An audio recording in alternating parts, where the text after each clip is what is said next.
आप सभी को मेरा नमस्कार। आज मैं आप सभी के समक्ष गोपाष्टमी की व्रत कथा प्रस्तुत कर रही हूँ।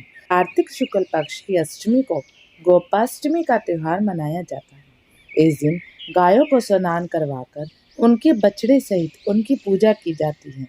जल, अक्षत, गुड़, रोली, मोली, जलेबी, वस्त्र तथा धूप दीप से आरती उतारकर गाय की परिक्रमा की जाती है।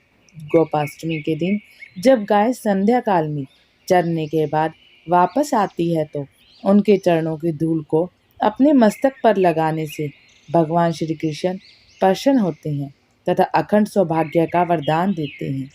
आइए शुरू करते हैं गोपाष्टमी की व्रत कथा। प्राचीन समय में जब भगवान श्री कृष्ण 6 वर्ष के हुए थे तब उन्होंने अपनी माँ यशोदा से कहा, माँ अब हम बड़े हो गए हैं, इसलिए आज से बछड़ों को नहीं बल्कि गायों को चराने जाएंगे।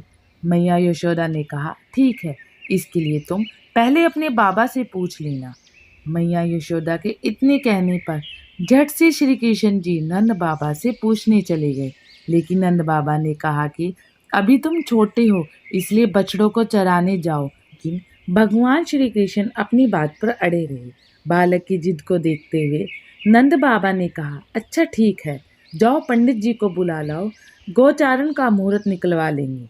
भगवान श्री कृष्ण भागे भागे पंडित जी के पास गए और बोले कि पंडित जी जल्दी से गायों को चराने का मुहूर्त निकाल दो, मैं आपको खूब सारा माखन दूंगा। पंडित जी को कृष्ण जी की बात पर हंसी आ गई और कहा कि चलो नंद बाबा के पास चलते हैं। पंडित जी पंचांग लेकर कृष्ण जी के साथ नंद बाबा के पास पहुंच गए। पंडित जी ने काफी देर पंचांग देखा और उंगलियों पर कुछ गणना करने लगे, लेकिन काफी देर तक कुछ नहीं बोले। नंद बाबा बोले, पंडित जी आखिर क्या हुआ है, आप काफी देर से कुछ बोल नहीं रहे। पंडित जी बोले कि मैं क्या बोलूं, गायों को चराने के लिए केवल आज का ही मुहूर्त निकल रहा है और इसके बाद पूरे साल तक कोई मुहूर्त नहीं है। पंडित जी की केवल यही बात सुनकर कृष्ण जी भाग कर आए और गायों को चराने के लिए निकल पड़े। कृष्ण जी ने जिस दिन से गाय चराना शुरू किया था उस दिन कार्तिक मास की शुक्ल पक्ष की अष्टमी तिथि थी, इसलिए इस दिन गोपाष्टमी का पूरे ब्रज में उत्सव मनाया जाता है और गोवंश की पूजा की जाती है। इस प्रकार गोपाष्टमी की कथा संपूर्ण हुई। बोलो बाके बिहारी लाल की जय।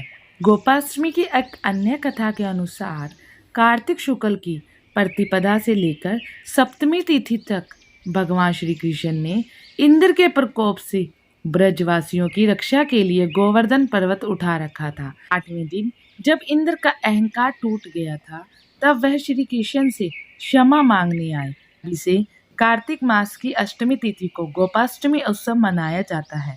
ऐसी और वीडियो देखने के लिए वीडियो को लाइक और चैनल को सब्सक्राइब जरूर करें।